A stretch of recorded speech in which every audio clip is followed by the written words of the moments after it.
Welcome, everyone. I'm Blake from Seelbach, and we're back with another weekly review. As we say all the time, we've got a big week planned, and I know we can just probably say that every week for the next 3 to 4 months because, man, this week it's been a lot of planning. A lot of fun stuff came in over the last week, stuff we're really excited about. So let's jump into it. Brian, how's it going? Good. And I will say, as a counterpoint, Bourbon Heritage Month, we tried to go all out. And so I think there were a lot of real exciting releases that coincided with us starting this video series. I personally think this week got some great releases, but it's a bit of a breather before we really just start hitting it home for the rest of the year, too. So for those who want to keep up, stay tuned. Yep. And so, with it being the first week of October, as we sit here, we're back with the case deal. So, if you're not familiar, Seelbach's case deal, what we do, it's essentially a buy 3 bottles, get 3 bottles for free. And really, we always say our mission is to get craft spirits and different bottles in people's hands. So, we think of this as our way to say, like, hey, if you're on the fence on a few things, or if you just had something you love, and it pops up in the case deal, now's the time to stack up. And yeah, I think we've got a really good lineup for this case deal. Do you have some favorites from this one so far? Yeah, and kind of hit on what you're saying too. I feel like it's always going to be someone's gut instinct to say, oh, when they do a case deal, these are just dumper bottles. But you all probably understand, and you'll understand more if you keep watching videos like this. We just continue to bring new products to the site and new picks to the site. And I don't think we want to slow that down, right? Like we want to be able to keep doing that.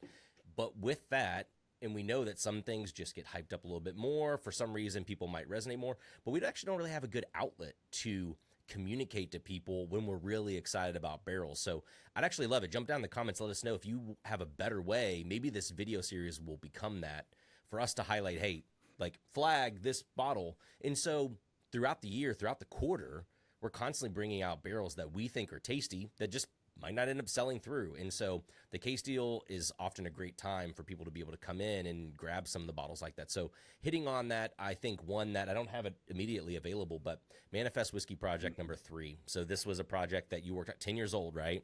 Just a really tasty bottle.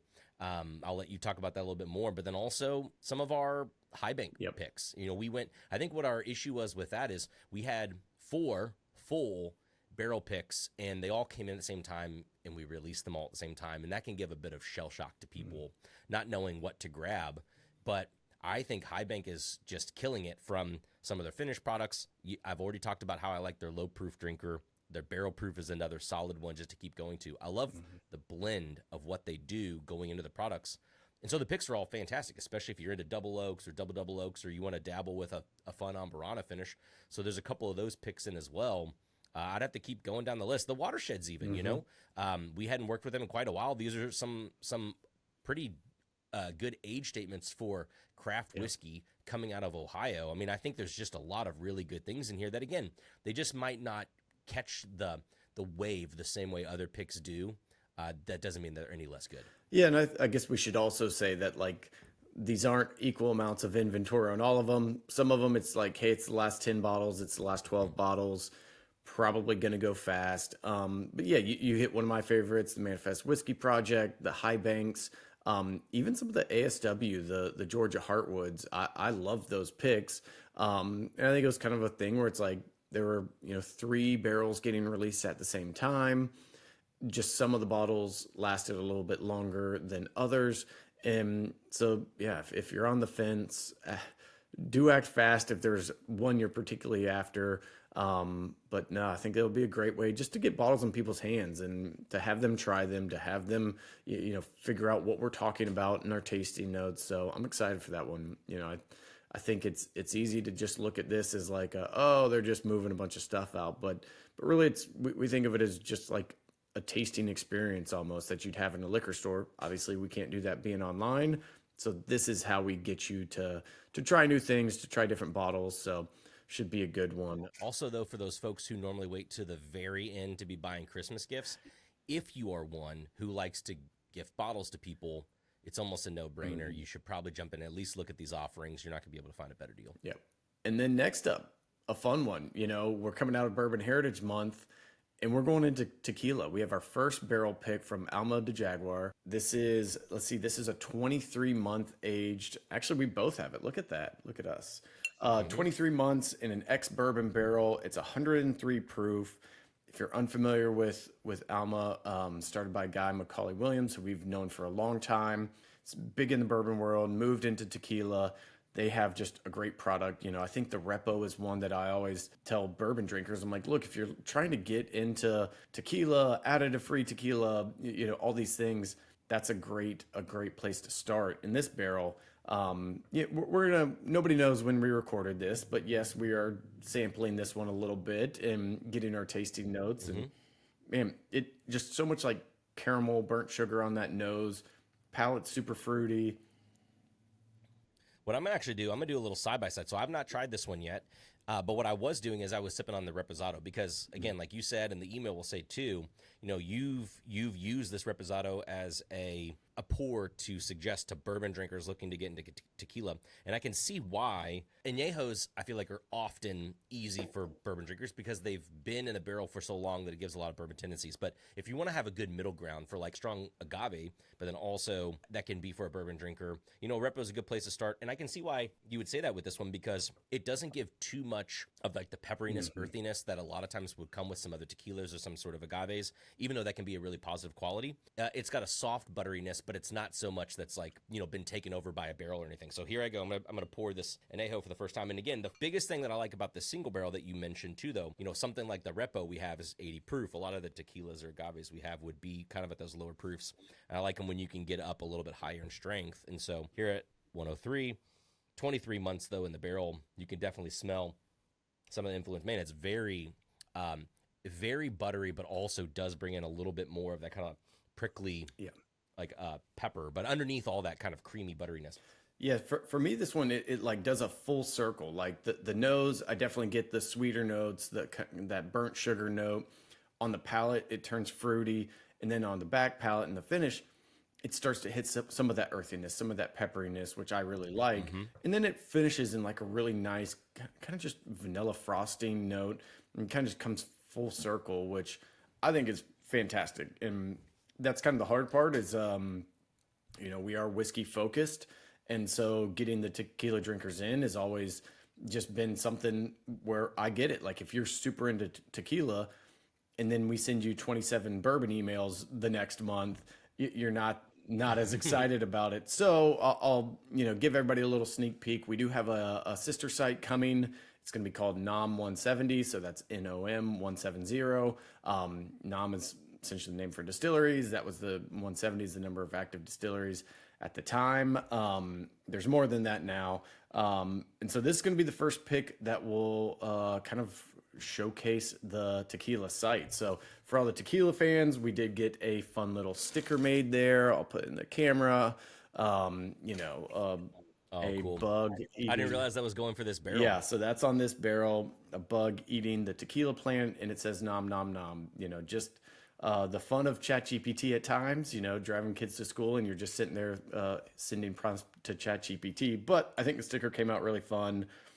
I think it's going to be really exciting just to have another platform that we can push some of these really cool tequilas and tequila stories and still hit both audiences. Like if you're into both, you can be on both emails. If you're just into tequila and agave, that's a good place to be because we've just got a lot of really cool agave spirits coming through that it's like, how do we highlight these without bourbon people thinking that, oh man, I don't care about any of this. I just want bourbon. So this is our solution to that. So really excited to see that roll out. Yeah, we move straight in. Also talking multi-channels. Usually, I'd say 90% of the text or something different and unique that's not going to get emailed about. It may just be something we only got a certain amount of. If it's better for text. So we have the return of some Jimmy Red wheated bourbon. This is the 7-year wheated bourbon. Jimmy Red from Highwire has been one of our favorites for a long time now. So we're excited to have the wheated back. I think it's been almost a year since we've had it. This year it comes in a glass bottle. They did very few of the like decanter jug style bottles this year. But same great liquid. I got a chance to try a sample of it. And man, I just I just love Jimmy Red, and adding in some of that wheat and just gives it a little better mouthfeel, and it's just very viscous and good. You still get all the great notes that I love from Jimmy Red, just kind of amplifies it a little bit. So that'll be coming on Wednesday to the text list. And then we're back into one of our favorites, which is Nashville Barrel Company. This is, I don't think we named this, but it's kind of like the heavy hitters. If I had to put something to it, and I know you were down picking these barrels, so if you want to go through those, big age statements, big proof, big flavor, all the above. Yeah. I mean, we did something like this, I think, back in April of this sort of lineup where we brought out one of the Kelvin barrels. We always try and, earmark one of those whenever we're down doing picks for the year. We've done several of those. If you remember, I don't know, a couple years back, we had an 8-year that I thought was really, really tasty. We did Audrey and what was the other one? Robert. That was a dual series that we had that were both really good. And then earlier this year when we did one, it was from the newer 36% Kelvin run, this barrel 1948 that was really good, but we're back to the 21%. So in that same run of things as Audrey, Robert, and the ones we've done before, these are fantastic barrels. And I'll take this time to explain a little bit about Kelvin barrels because I feel like that's a question I get a whole lot of people asking when we say that, because in the emails, it's, you don't want to go too long, but a lot of people will say afterwards, well, but what makes a Kelvin barrel special? I hear you say there's this tell that you enjoy, and I'll let Blake say something about it too, because I know that he's a big fan, but in general, these Kelvin charred barrels just have this delicious cooked sugar note that is hard to explain. And then this deep creaminess meets with a subtle bit of smokiness that in words, it can probably sound sometimes like any other barrel, but they're usually not. Yeah. It's like, I definitely consider these Kelvin barrels like a cut above when talking about other products from Indiana. And I don't think that there's a brand that does them better than Nashville Barrel Company. Yeah, I agree. And, I've tried to figure out what makes a Kelvin different. And I can't tell you how many times we've been at barrel picks and we're like, this is our favorite. I bet it's Kelvin. And sure enough, it is. It just adds like this richness, chocolatiness. And I've toured Kelvin's cooperage multiple times, and maybe we'll throw some pictures in that email as well. And, handcrafted, craft, handmade, all these buzzwords get thrown around a lot. Well, you go to Kelvin and it's like, oh, that's what people are trying to portray that they're doing. I mean, it is all by hand. They're from, cutting of the staves. They use no gas to char the barrels. It's all from just wood chips that they start in a fire. They work that. So it's hard to say exactly why they do have a specific note. It could be the oak. It could be the fact that they don't use any, or they use all natural fire. It could just be a blend of all of those things. But, you can't go in that cooperage and not think you're like stepping back into the 1800s just because there's fire everywhere. There's people, swinging hammers on steel. It's such a really cool experience to go and do that. And whatever comes out of that, it ends up being special, because we've seen it time and time again where it's like, yeah, that ends up being our favorite, is those Kelvin barrels. And yeah, there's something special, and this barrel pick was fantastic. Obviously a 20-year Tennessee bourbon is really fun, really cool to have in. Another one of the Canadian crazy high proofers. And that one's at 34 years old, I think. Yeah, these Canadians are 34 years old. Super high proof. I think the one we have is 158 proof. And then again, another one of these 20 years from Tennessee. Now, I will say this, kind of like we did with last week's email too. I wouldn't be surprised if several of these went during pro. And that's only because of yield and also stats. The last 20 year didn't make it out of pro. This 20 year is a little under 100 bottles. The Canadian's just a little bit over 100 bottles. The Kelvin's going to be like 130 bottles. So they're all relatively low.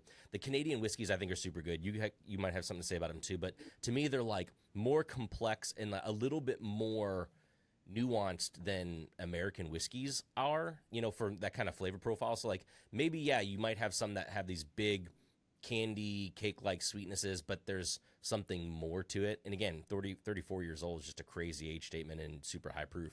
The 20-year though, I tasted through several of these barrels this time, and then also the last time we picked them, and there's a profile about it that's like, I kind of like this, but like there's something that's hard for me to. When we hit this barrel, this was even one that at Nashville they like went back and drilled in the barrel again, tasted it again. They're like, oh, that we need to save that some of one's this. Yeah, that one's good. Yeah. When I first tasted, I was like, this is what Maker's Mark Cellar Age should taste like at 20 years old. I'm gonna be real excited to have people try that one. Yeah, no, whenever you message me and you're like, it's like a cellar aged 20-year Tennessee bourbon, like I can't even in my mind put all of those things together, but it sounds amazing. So yes, let's go with that one. So that'll be a fun one. And I think the fun thing on the Canadians, the Canadian barrel as well as, shout out to Fred Minnick. He had an article a while back where it was like, Canadian whiskey is actually really good. You've just been drinking Crown Royal. And it's in a lot of people's mind, they think Canadian, they think, just cheaper bottles, Crown Royal, that kind of stuff. But Canadian whiskey, they pump out a lot of great whiskey. And I think we're starting to see more and more people between Found North and some of these Nashville barrels, some of the others that are putting Canadian whiskey out there, barrel, craft spirits, obviously. They're starting to realize like, oh, wow, this is really good. And I think the fun thing about these barrels, the first time we picked from them, I've never seen a bung that goes in the barrel have to be drilled in with like metal straps over it. But like, they're rebarreling these things a lot of different times. And at that high proof, alcohol becomes a vapor. It starts to expand in the heat. And apparently the bung was just shooting off of these barrels. So they're like riveting them in to keep them secure. So that it's just another little fun added. Maybe we should have made that a sticker of rivets on the barrel. Funny.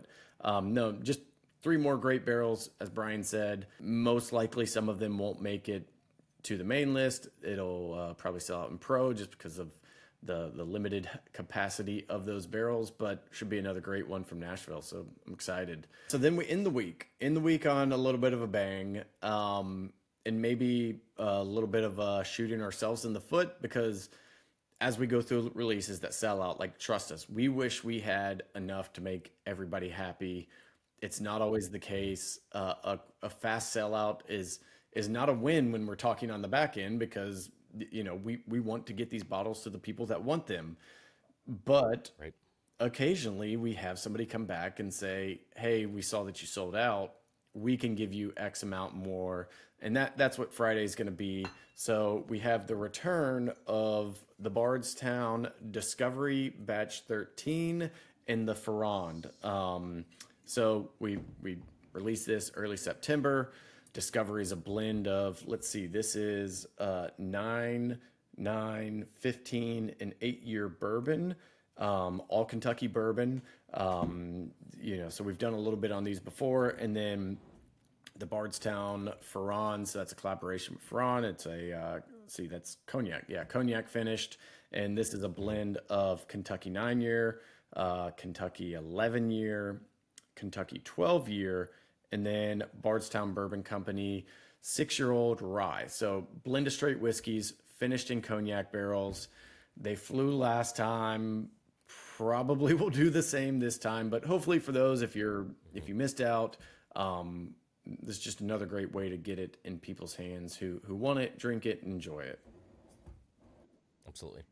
Yeah, and that Ferrand was one of my favorite pours from Kentucky Bourbon Festival this past year. So I think for people who haven't had a chance to get it, haven't seen it at their local store, again, I think they mentioned that the totals for these were down like they were with the last Discovery as well. So, it could be harder to find. Hopefully that Friday release will allow us to get a little bit more out there. Yeah, and that's where I think, it's everybody's got their own reasons and way of doing things, but I know I think it was after 11, the bottle count for Discovery especially dropped pretty significantly. I think most people felt that. And so, there's probably only a third of bottles available for batch 13 Discovery as there were for batch 10 or 11, which, with Discovery being one of my favorite releases of the year, I hate to see it at times, but I am glad we can get some more in. So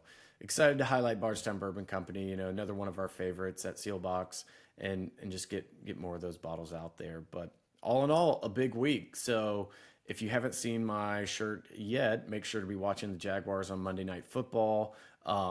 If we win, I'm going to see if I can, run across the field with maybe a Bardstown Discovery 13 and offer pours to people. Yeah, you will. Are you going to the game? I don't know. Trying to figure that out. As a previous season ticket holder, they win some games, start out 3-1. All of a sudden, those tickets get way more expensive, and then it's like a 8:15 kick time, and it's like, oh, we'll take the whole family, and then it's like, never mind, that's a school night. We can't have kids out till 11 o'clock. It's like, yeah. It's fine, Blake. Don't take the kids. Just take me. There you go. Fine. To come out of Jacksonville, we need to. You need someone else to help push you across the field, okay? And I can do that.